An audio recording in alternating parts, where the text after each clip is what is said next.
जैसा कि भाई लैबरा मैंने लगा था 25,000 रुपये का। आप यकीन नहीं करेंगे, लैबरा 25,000 रुपये का, ये लाख रुपए का पीस है। रमज़ान की वजह से कोई बंदा मजबूरी की वजह से सेल कर रहा था, हमें कोई यकीन नहीं आ रहा था। हमें दूसरी दुकान में मार्केट आने का ये बेनिफिट है। ये कुत्ता, ये इतना सा कुत्ता, ये लैबरा के बराबर भी नहीं है। 35,000 रुपये का ये था।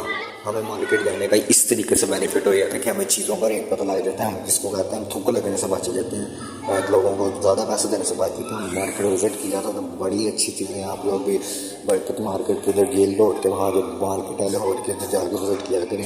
बहुत अच्छे रेट में मिल रमज़ान चल रहे हैं, अभी लोग सस्ता में चीज़ें दे जाते हैं हमें। ये वहाँ जाने का सबसे बड़ा बेनिफिट हुआ। आप लोगों को ये आइडिया देना था कि आप लोग कहाँ जाएँ, आप लोग हमें सपोर्ट करते रहता कि मैं आपके लिए इसी तरह नई नई चीज़ें लाता रहूँ, आपको बताता